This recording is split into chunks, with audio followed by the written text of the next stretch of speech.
Hey y'all, this is Draws23. If you are ever checking out my site, which is just a new little thing, I'm generally playing a lot of video games. But I have spent some time over the last year working with unmanned vehicles, and I'm going to show you what the inside of one of these batteries I bought for the DJI Inspire actually looks like. I would not recommend doing this unless you know what you are doing.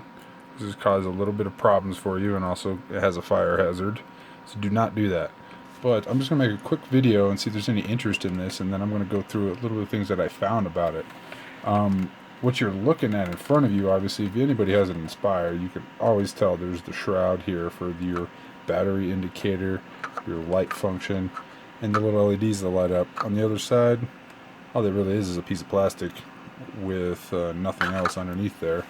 The money piece here is what DJI likes to call their intelligent battery design. Very intelligent. I've had this battery for about 1 year. I've used it maybe 6 times to 8 times, and the batteries are dead. And I called DJI, and then unfortunately, they are 6-month warranties, and they do not come with any benefit to that or any benefits that will replace that. So if your battery dies and has a problem, and you're outside of 6 months, you're pretty much buying another battery. This is the 4500 milliwatt hour battery, so that's the lower one, the TB47, and that would be about $160 to have them replaced. If you send them to DJI, it might take you 6 weeks to get them back. That's what I've heard. I have not sent mine back. However, I wanted to show you guys a couple of things. I might do another video if there's some interest on how to actually take these things apart, because I did break a couple of insignificant pieces in the housing for it, but not much of a big deal. I can usually just fix that with tape, or you can even glue those back together. But this up here, obviously, if you don't know, these are the batteries.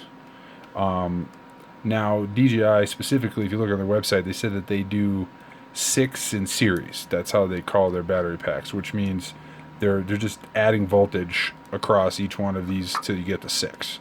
So I got one bank here of 6, got another bank here of 6. There's actually all 12 of these in the battery pack, but if you separate them, we'll just bifurcate the 2 sets here. This would be one set, and where I live, that's about 4 minutes of flight time. There's another 4 to 5 minutes of flight time since I live up in a high altitude environment. I've got the little pieces of the covering here that usually looks pretty common. Most people already understand what that is. You have your shrouds for it.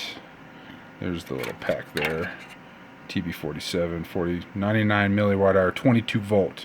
So if you add up these 6, you get 22, 44, but these are in series. So the intelligent power part is 1 bank, 2 banks. How they distribute that power across them, I don't know. That's their deal. But these are just little pieces of metal that actually wrap inside of these pieces over here, as they were. And this is it all disassembled. Let's go through it real quick since I don't want to make this too long. But this is your actual board. It's kind of hard to see. I'm trying to keep it bright. This is what actually controls your power. So this is where all the LEDs come from. The light you see, this one goes inside of this piece. So this one would literally fit inside like so, right? And then the other section of it would be coming from where the batteries would be connected, and that would be this end. See all the solder and everything hooked together. You got your positive, your negative, or your hot, your cold, or power, ground, whatever you want to, however you want to look at it. And then finally, those are your terminals that would go out to your DJI, and then they're connected together. There's a little piece here. This is the part that actually communicates to the battery communicates to the board. So we have this set here. Now, if you look at the batteries, these are ridiculous. These batteries I took on a trip to Florida. They may be left out in somewhat of a warmer climate for maybe 4 hours, but always in the case, never exposed to the sun. These batteries are screwed. They are completely bloated. I need to get rid of these things. I found like one of them that was still not bloated, but yet battery was probably still dead. There are some numbers from manufacturers on here. I may post those if necessary. but most of these batteries are shot. I can't use any of them for any other reason. My whole goal here was to see if some layman, I guess you would say, could go through and rebuild one of these batteries. It does not look like it would be cheap enough to actually make that efficient for anybody, but we'll see. You could probably upgrade the packs, because these packs, to be perfectly honest with you, are really subpar comparatively to some of the higher end lipos that you can get and build your own packs for your own devices. Like there's that matrice that they have. I don't know if they have that ability, but any other kind of build your own kind of setup you can put together. It's kind of hard to see here, but I wanted to show you guys this bottom piece. Never mind that little yellow strip. That's just a plastic covering to keep it from arcing. But there are some numbers on here. You can see on the top left corner B1A minus, B1A plus. Obviously that's one cell. It's two cells, and then so on and so forth. And so if you would imagine yourself hooking all of these plastic pieces up, this is one bank. This is the second bank. So this would be one set of power, 22 volts, second set of power, 22.2 volts, as it states on there. And then so they run a 6 in series, but then they get turned on and off through this through the board somehow. So the board knows when to draw from one or from both, or maybe it has a way of setting it up, obviously, since they're connected underneath. I am going to hopefully attempt at some point to reset these. So this will be just a look inside. They are not easy to take apart. It's not like these little tongues for these terminals will actually come apart very easily, because they, as you can see, these little dottedness on it. They actually place these batteries onto the connector, and then they stamp them somehow. Maybe heat them up, some kind of arc or whatever they might do, almost like a rivet, and then they pop them together, and that holds them. You can get them apart rather easily, but I'll show you what ends up happening. You get this effect here. See how they're all cracked and broken and shot up right there? I mean, it does not look right, but that is something that can be resolved through just a little bit of engineering and finagling. But I wanted to show you guys kind of what it looks like, because I'm sure a lot of people don't want to be opening up their batteries, and I don't blame them. These things are very flammable if you're not done right. You got to be very careful. You can see these things are like buckling here on the coverings to keep the juices and all the other nice little materials inside. You do not want to puncture one of these. I was very careful to take them apart using this, which is actually just a bamboo skewer. So it's just a piece of wood, and I just rolled them across these panels, which look all messed up. These little plates here.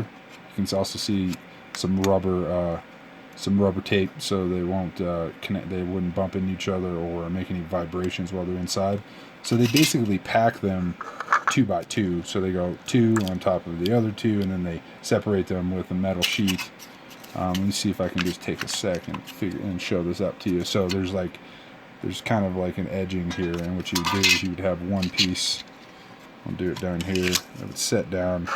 They would take one inside here, and they would put it here, and they would take the other battery, they would stick it there, and then they would take that rubber, the rubber insulate and the vibration stuff, and they would just put a strip across, and then they would stack another one on top and top and top till you get the 6 deep, 12 total, 2 wide by 2. So you're going to get a total of 12. These batteries are pretty simple, like most batteries, except the controller for the power is all done with this. And if you do not have this, you're pretty much SOL. You'd have to, I don't think you could Arduino one of these things. You'd have to have some pretty good skill in soldering everything together. So I hope to keep this section and all the extra connecting pieces, and then rebuild these onto the circuitry here. Realigning them, maybe using a different connection style. If anybody's got any ideas, that would be amazing. But I don't think I've ever seen, or haven't seen anybody myself actually put these together or take them apart. I saw a guy take the tops off one, but actually pulling all the connectors out. I know these battery sets are shot, so I would not try to do these with like a fresh battery. You might run into some arcing, some problems. These have been discharged for quite a long time. They were in really bad shape. They don't even show up. I have 4 batteries that I had ordered, all of them at the same time. All of them died at the exact same time. So it seems to me that something happened to the batteries from environmental things. I might have had it out in the wrong place. I don't know, or maybe they just died. I've heard of people having a problem where the batteries all died at pretty much the same time. It seems kind of suspect to me. I follow along the line as I don't think anything nefarious is going on, but more than likely somebody probably, or they probably put these together and these batteries just aren't up to par for lifespan, because they just do run out. So if you guys have any questions or comments or inquiries or just want to make any statements, feel free to let me know. I'm going to post this and see what people know about them. I'm going to look up these batteries. I've tried to look up these serial numbers right here if you want to look at them. I found nothing on the website. There aren't a lot of battery companies out there. All that we do know that these particular ones are the standard 3.7 volt flat pack cells. I don't know exactly sure what they're called, and at 8.3 watt hours. So they're pretty standard, and there are probably some upgradable ones. So I'm going to continue to do my work and see what I can find about these things. This is Draws23. Any questions, let me know. Thank you.